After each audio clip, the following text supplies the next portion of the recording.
हाय बच्चों, आज हम बात करने वाले हैं कि भाई आपका बोर्ड एग्जामिनेशन होता कैसे है। मतलब आज ये नहीं है कि आपका क्वेश्चन पेपर कैसे बनते हैं, ऐसा नहीं है कि भाई पेपर चेक कैसे होता है, उसके ऊपर तो मैं वीडियो बना दूंगा आपको, और मैंने बनाया भी हुआ है, यूट्यूब पर है वीडियो, लाखों व्यूज आपने दिए उस चीज को। आज मैं बताने वाला हूँ कि आप जैसे एग्जामिनेशन सेंटर पहुंचते हो ना, और एग्जामिनेशन खत्म जब होती है, इस दौरान आपका क्या होता है, ताकि आपका एक्सपेक्टेशन सही रहे और अभी से आप थोड़ा सा मेंटली प्रिपेयर रहो, क्योंकि वो सबसे ज्यादा स्ट्रेसफुल माहौल होता है। और मैं चाहता हूं कि उस दौरान आपके बिल्कुल स्ट्रेस ना हो। जो भी बच्चा ये वीडियो देख रहा है उस बच्चे को बिल्कुल भी इस बारे में स्ट्रेस ना हो कि भाई पहुंचने के बाद क्या होगा, कब पहुंचना होता है, कैसे क्या क्या लेके जाना होता है, और आपका एग्जामिनेशन के अंदर माहौल कैसा होता है और कैसे कैसे होने वाला है, क्या आपको वॉशरूम जाने का वक्त मिलेगा एग्जामिनेशन लिखते वक्त कि नहीं। ये सारे सवाल का जवाब मैं आपको आज देने वाला हूं, ठीक है। और ये आइडिया मुझे कहां से आया, आप ही लोगों ने पूछा तो, और कहां से आता है, मेरा दिमाग थोड़ी इतना चलता है। But welcome session people, this Abhishek, master teacher of physics at Rank Plus. कैसी चल रही बच्चों जिंदगी, कैसे हो मेरे शेरो शेनियो। चलिए शुरुआत करते हैं, है ना। और जैसे मैं बता देता हूं कि भाई कैसे करना है, बाकी बात मैं बताता हूं, ठीक है। सबसे पहले देखो, आपको याद रखना है कि आपको एडमिट कार्ड कुछ दिनों में आ जाएगा, ठीक है। कुछ दिनों में आपका एडमिट कार्ड आ जाएगा, और एडमिट कार्ड जैसे आता है आपको एडमिट कार्ड का एक ओरिजिनल कॉपी आपको मिल जाएगी स्कूल से ही, और साथ ही साथ उसके आपको 10-15 फोटो कॉपी लेकर रखनी है। मजाक कर रहा हूं, 2-3 फोटो कॉपी आपको लेकर रख देनी है। ओरिजिनल एडमिट कार्ड और फोटो कॉपी वाली एडमिट कार्ड लेकर जाना है। और कृपया करके बताऊंगा, प्लीज एडमिट कार्ड मिलते साथ उसको लैमिनेट मत कर देना, ठीक है। कृपया करके एडमिट कार्ड को लैमिनेट ना करिए, क्योंकि आपको एडमिट कार्ड लेके जाकर स्कूल में लेके जाकर उसमें साइन करना होता है, ठीक है। और अपने पेरेंट्स का सिग्नेचर भी करवाना होता है। स्कूल जाने के बाद जो टीचर होते हैं, वहां पे इन्विजिलेटर होते हैं आपके एग्जामिनेशन के दौरान जो इन्विजिलेट करते हैं, उनका भी सिग्नेचर एडमिट कार्ड में चाहिए होता है। तो कृपया करके अपने एडमिट कार्ड को बचा कर रखने के लिए आप उसका क्या कहते हैं, लैमिनेशन ना करवाएं, ठीक है। उसका आप एक कलर जेरोक्स और एक 2-3 ब्लैक एंड व्हाइट जेरोक्स लेकर रख दीजिए, उतना काफी होगा। एंड प्लीज मेक श्योर कि आप इसको घुमा नहीं रहे हो, और घुमा भी रहे हो अपना एडमिट कार्ड का रोल नंबर वगैरह प्लीज नोट डाउन करके रखना, ये बहुत बहुत इंपॉर्टेंट है, ठीक है। क्योंकि आप जब अपना पेपर चेक करोगे, जब रिजल्ट चेक करोगे, तो उस वक्त आपको अपना रोल नंबर लिखना होगा जो एडमिट कार्ड में लिखी हुई होगी। और मान लो अगर आपका किसी तरीके से रिजल्ट वगैरह नहीं आता है, तो आपका एडमिट कार्ड नंबर बहुत काम में आएगा, ठीक है। तो एडमिट कार्ड को बचा कर रखना बहुत इंपॉर्टेंट है। अब बात करते हैं टाइमिंग की। जैसे एडमिट कार्ड आ गई, टाइमिंग की बात करते हैं, उसके बाद फिर मैं आपको लेके जाऊंगा आपकी पूरी जर्नी में, ठीक है। तो यार आपका देखो, आपने देखा होगा टाइम टेबल में, डेट शीट में आपने देख लिया होगा, आपका एग्जामिनेशन शुरू होने वाला है 10:30 बजे, है ना। आपको अपने एग्जामिनेशन सेंटर के बारे में, कौन सा आपका एग्जामिनेशन सेंटर है, वो भी आपको एडमिट कार्ड में पता चल जाएगा, ठीक है। तो आपका हो सकता है कि एग्जामिनेशन सेंटर आपका ही स्कूल हो, जिसके चांसेस बहुत कम होते हैं। लेकिन अगर आपका एग्जामिनेशन सेंटर पास है या दूर है, तो आपको सबसे पहले अपना डिस्टेंस देख लेना है, कितनी दूरी पे आपका एग्जामिनेशन सेंटर पड़ रहा है, ठीक है। 2-3 किलोमीटर है, 10-15 किलोमीटर है, जितना भी है, वो एग्जामिनेशन सेंटर की दूरी आपको पता कर लेनी है। और एग्जामिनेशन के एक दिन पहले आपको रास्ता एक बार नाप लेना है। नाप लेना मतलब इंची टेप लेकर जाकर नापना मत शुरू कर देना, आपको देखना कितना वक्त लगता है। तो सुबह उसी वक्त आप जाकर देखना कितना वक्त लग जाता है, ट्रैफिक कितनी होती है। क्योंकि जैसे मैं तो बैंगलोर में रहता हूं, है ना, तो बैंगलोर में रहने वालों को पता है कि भाई अगर 9 बजे का वक्त है और आपको 2 किलोमीटर कवर करना है, तो आपको कम से कम 2 दिन पहले निकलना पड़ेगा, तभी जाकर आप 2 दिन के बाद वहां पहुंच पाओगे, कितनी ट्रैफिक होती है ना। तो वैसे आपको भी समझ लेना है, आपको आइडिया जरूर होगा, आपका इलाके में होगा, ऐसा थोड़ी कि दूसरे स्टेट में होगी, तो आपको आइडिया जरूर होगा। अब मैं आपको ये बताना चाहता हूं कि जो आपका पहला एग्जाम है ना, उस पहले एग्जामिनेशन के दिन आप प्लीज, आपका 10:30 का एग्जामिनेशन, तो आप 9-9:30 तक पहुंच जाइएगा अपने सेंटर में, ये बहुत इंपॉर्टेंट है, ठीक है। 9-9:30 आपके एग्जामिनेशन आपको पहुंच जाना है। सो टाइमिंग में सबसे पहला जो टाइमिंग होगा वो ये होगा कि भाई आपको पहुंचना कब है, ठीक है। सेंटर में पहुंचना कब है, सेंटर में आपको पहुंचना है कितने बजे भाई, आपको 9-9:30 के बीच में पहुंच जाना है, ये बहुत इंपॉर्टेंट है पहले दिन। उसके अगले दिन आप 9:30-9:45 तक पहुंच जाओ, कोई इशू नहीं। क्योंकि पहले दिन क्यों, क्योंकि पहले दिन का जो प्रोसीजर आपको समझ में आ जाएगा कि एग्जामिनेशन में घुसने से पहले क्या क्या करना पड़ता है वगैरह, आपको समझ में आ जाएगा। इसी वजह से आप नेक्स्ट दिन से, नेक्स्ट एग्जामिनेशन से 9:30-9:45 तक पहुंच सकते हो। उससे लेट नहीं करना, उससे लेट करो तो फिर पागलपंती होगी, है ना। क्यों बताता हूं मैं, पहले दिन आप 9-9:30 तक के बीच में पहुंच जाइए। तो एग्जामिनेशन सेंटर में माहौल क्या होगा बता देता हूं, ठीक है। एग्जामिनेशन सेंटर में आपके उनके नोटिस बोर्ड में लगा होगा कि भाई किस रोल नंबर के बच्चे का कौन से क्लासरूम में एग्जामिनेशन होने वाली है। अब ऑफ कोर्स सी बात है, अगर आपका अपना ही स्कूल मिलता है तो आपको हर क्लासरूम के बारे में पता है ना, तो आप लोग दौड़ भाग के पहुंच सकते हो, वहां पर कोई इशू नहीं होती। लेकिन अगर आपका कोई सेंटर जो है दूसरे कोई स्कूल में है एग्जामिनेशन सेंटर, तो फिर आपको उनका जो मैप है पता थोड़ी है कि भाई हाँ 12th A यहां पड़ती है, नहीं पता ना आपको। तो आपको क्या करना पड़ेगा, आपको पहले पहुंचना पड़ेगा, आपको अपना क्लासरूम देखकर रखना पड़ेगा। और क्लासरूम देखने के लिए नोटिस बोर्ड में बहुत बड़ी लाइन जरूर होगी, बच्चे झुंड बनाकर खड़े होंगे। तो आपको आइडिया लगने के लिए बहुत इंपॉर्टेंट है कि आप पहले ही उन चीजों को देख कर रखो, क्योंकि ऑफकोर्स ये बात है 10 बजे को एंट्री शुरू हो जाएगी और आपको बैठाना, मतलब 10 बजे से पहले आप लोग क्लासरूम के अंदर बैठा दिया जाएगा।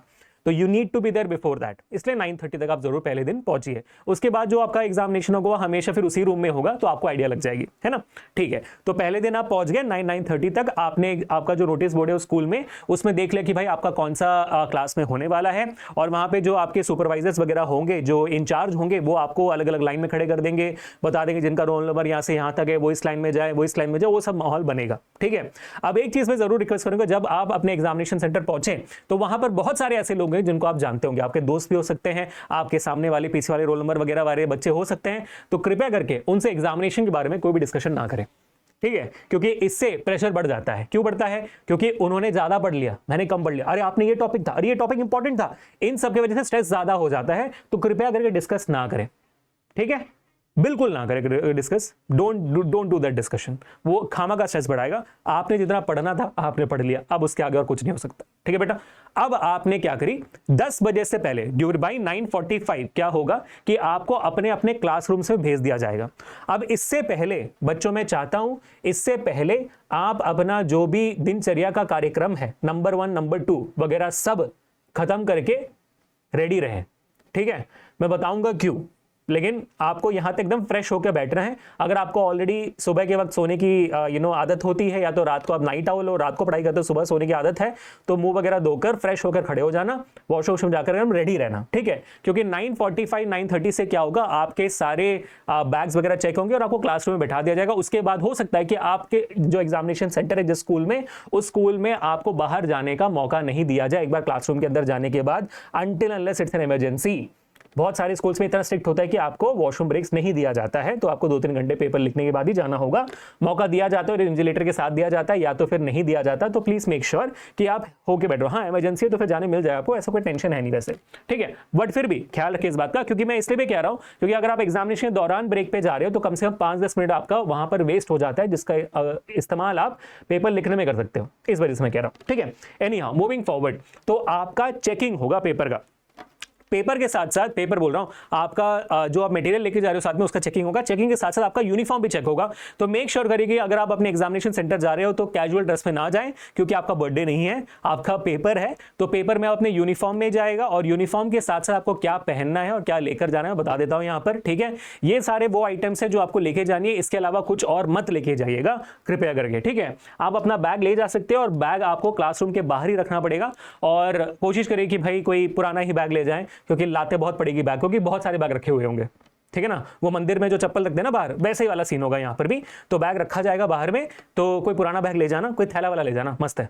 ठीक है, मोबाइल फोन कृपया करके मत ले जाइएगा, there is no need to carry a mobile phone. ले भी जाते हो तो फिर अच्छा बैग ले जाना, उसको पैक के अंदर पैक करके रख देना, साइलेंट मोड में कर देना और रख देना, या तो स्विच ऑफ ही कर देना, कोई इशू नहीं है। ठीक है, अब सबसे पहले ऑफकोर्स ही बात है, आपको अपना एडमिट कार्ड ले जाना है। एडमिट कार्ड यानी कि हॉल टिकट, जो भी आपका नाम देते हो, एडमिट कार्ड लेके जाना बहुत जरूरी है। बिना एडमिट कार्ड के आपका एडमिशन नहीं होगा, समझ रहे हो, एडमिट कार्ड ही चेक होगी आपकी। एडमिट कार्ड नहीं लाओगे तो फिर एडमिशन कैसे होगा। अब एडमिट कार्ड के साथ साथ ऑफकोर्स आपका आईडी कार्ड बहुत इंपॉर्टेंट है स्कूल का, क्योंकि आपका स्कूल के आईडी कार्ड में आपका नाम लिखा होगा, पापा का नाम लिखा हुआ है और यही से, और स्कूल का नाम लिखा हुआ है। ये 3 मेजर इंफॉर्मेशन आपके एडमिट कार्ड में लिखी होगी, तभी आपकी जान पहचानी होगी। आपका चेहरा एडमिट कार्ड में भी होगा, यहां पर भी होगा, तभी आपका आइडेंटिफिकेशन हो पाएगा। तो आपका स्कूल का आईडी कार्ड और एडमिट कार्ड एब्सोल्युटली लेके जाना है आपको, उसके बिना मत जाना एग्जाम लिखने, लिखने मिलेगा भी नहीं फिर आपको। ठीक है, अब ये हो गया। अब साथ साथ उसके साथ आपको क्या ले जाना है, ऑफकोर्स आपकी स्टेशनरी आपको ले जानी है। स्टेशनरी यानी कि आपको पेंसिल बॉक्स, आपका पेंसिल, पेन, स्केल, ये सब लेके जाना है। हो सके तो कोशिश करना कि कोई भी एक ट्रांसपेरेंट पाउच में इसको ले जा रहे हो आप, ट्रांसपेरेंट पाउच जो आर पार हो, ताकि आपकी चेकिंग उतनी मिनिमम होगी। या तो एक छोटा सा डब्बा ले जाना जिसमें आप खोल के दिखाओगे तो चीजें सब कुछ वहां पर दिखेगी, कोई भी छुपाने वाली जगह नहीं होगी। उतनी जल्दी आप क्लासरूम के अंदर बैठ पाओगे, उतना आसानी होगा आपके लिए। ठीक है, और आपका जो ज्योमेट्री बॉक्स होगा वो भी ले जाना, अगर आपका मैथमेटिक्स एग्जामिनेशन है या तो फिर फिजिक्स वगैरह, साइंस वगैरह का एग्जामिनेशन, तो आप अपना ज्योमेट्री बॉक्स ले जा सकते हो। बहुत जगह पर कंपास वगैरह की जरूरत पड़ती है, हो सके तो ट्रांसपेरेंट ले जाना, नहीं होगा तो फिर आपको पूरा खोल के दिखाना पड़ेगा। That's all about it. ठीक है, अब उसके अलावा watches are allowed as long as they are analog watches. Digital watches allowed नहीं है, ठीक है। तो जैसे मैंने पहना हुआ डिजिटल वॉच, जैसे आप पहनते हो डिजिटल वॉच अलाउड नहीं है। एनालॉग वॉच आप ले जा सकते हो, ठीक है। और स्पेशली जो कैलकुलेटर वाला वॉच होता है बिल्कुल मत ले जाना, अलाउड नहीं है। तो एनालॉग वॉच आप ले जा सकते हो। एग्जामिनेशन रूम में मैं जैसे आता था, मैं जाते अपना जो वॉच है उसको खोल के सामने रख देता था डेस्क के ऊपर, ताकि मैं वक्त हमेशा देख सकूं, मुझे बार बार हाथ घुमाना ना पड़े। मैं वैसे रख देता था, मेरे टाइम सामने हमेशा रहता था, उस हिसाब से मैं अपना पेपर लिखता था, क्योंकि मैं बहुत स्लो पेपर लिखता था, इसलिए मेरे को टाइम ध्यान में रखना बहुत ज्यादा इंपॉर्टेंट था मेरे लिए, ठीक है बेटा। तो एनालॉग वॉच आप ले जा सकते हो। अब जो पानी का बॉटल है वो भी आप अंदर ले जा सकते हो, लेकिन पानी का बॉटल हो सके तो फिर ऐसे बॉटल को ले जाना जो ट्रांसपेरेंट हो। वो जो मॉडर्न पूरे भरे हुए बॉटल्स होते हैं ना, वो ले जाना I would not suggest you guys. सिर्फ इस दौरान के लिए हो सके तो प्लास्टिक बॉटल इस्तेमाल करिए। यूजुअली मैं सजेस्ट नहीं करता हूं कि प्लास्टिक बॉटल इस्तेमाल करो, बट अगर एक नॉर्मल प्लास्टिक बॉटल आप ले जा सकते हो जिसमें कोई ब्रांडिंग वगैरह ना हो, तो फिर आप, और साथ में कुछ लिखा हुआ नहीं हो, ट्रांसपेरेंट हो, उस बॉटल को ले जाइए। आपकी चेकिंग उतनी मिनिमल होगी और उतनी आसानी से आपको अंदर भेज दिया जाएगा, आपको ज्यादा परेशान नहीं होना पड़ेगा, ठीक है बेटा। तो ये सारी चीजें आपकी हो जाती हैं, जो चीजें आपको ले जानी है। उसके बाद जैसे कुछ सवाल आते हैं कि सर वो टेस्ट बोर्ड, पेपर का बोर्ड ले जाएं, कार्डबोर्ड का जो कार्डबोर्ड टेस्ट बोर्ड होता है ना, वो ले जाएं, तो हाँ ले जा सकते हो आप। अगेन वो भी प्लेन होना चाहिए, कोई इशू नहीं है, क्योंकि हो सकता है कि जिस स्कूल में आप जा रहे हो उनके डेस्क थोड़े से टूटे हुए क्रैक्ड हैं, तो आपको लिखने में मुश्किल होगी, तो आप टेस्ट बोर्ड ले जा सकते हो। बट अगेन ट्रांसपेरेंट जरूरी नहीं है, बट पूरी खाली हो, कोई लिखावट वगैरह उसमें ना हो तो अच्छा होगा, ठीक है बेटा। तो ये होगी जो ले जानी है। अब जैसे ही 10 बजे आप क्लासरूम के अंदर पहुंच जाते हो, जैसे आप क्लासरूम के अंदर पहुंच जाते हो 10 बजे, अब होने क्या वाला है मैं लिख देता हूं ना, अभी आपको क्लियर हो जाएगा, ठीक है। तो आप क्लासरूम से बैठ चुके हो, ठीक है, आप क्लासरूम में बैठ चुके हो। कितने बजे? चेकिंग वगैरह के बाद 10 बजे के अंदर आप बैठ चुके हो, ठीक है। माहौल बन जाए, पेपर वगैरह आपके रूम में ले दिया, एग्जामिनेशन सेंटर के अंदर, आपके रूम के अंदर, क्लासरूम के अंदर पेपर को लेकर आ गया जाएगा। और 10 बजे को आपका जो क्या होगा, 10 o'clock को आपको अपना आंसर शीट दे दिया जाएगा। समझ रहे हो? आंसर शीट आपको 10 बजे दे दी जाएगी। 10 बजे मतलब क्या होता है कि 10 बजे को आपको आंसर शीट दे दी जाएगी, मतलब उस आंसर शीट के जो डिटेल्स है आपको, और बेसिकली आपको क्वेश्चन पेपर भी दे दी जाएगी। Answer sheet and question paper दोनों आपको दे दी जाएगी। कितने बजे? 10 बजे को।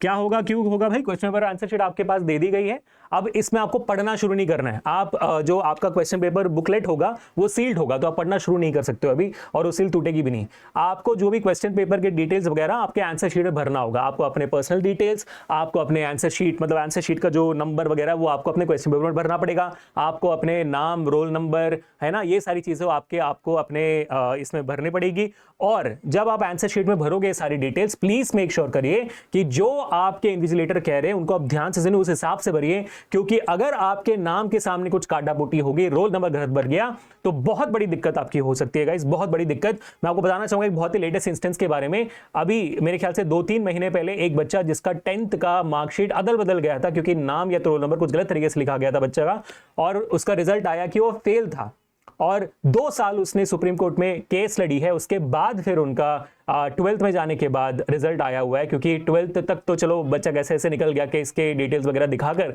लेकिन 12th के बाद जब जेईई नीट का कॉम्पिटिटिव एग्जामिनेशन है तब वहां पर बच्चा फंस गया, है ना। तो इट्स एक्सट्रीमली इंपॉर्टेंट कि अपने डिटेल्स आप ध्यान से भरें, कुछ स्क्रिबलिंग ना करें। मैं अभी से बता रहा हूं ताकि आप रेडी रहें इस चीज को, ठीक है, क्योंकि उसमें ओएमआर शीट भी होगी, तो आपको नाम लिखना भी है और ओएमआर भरना भी, तो जैसे इन्विजिलेटर बोल रहा है वैसे करो। इसलिए यहाँ पर 10 बजे को ये शुरू हो जाता है।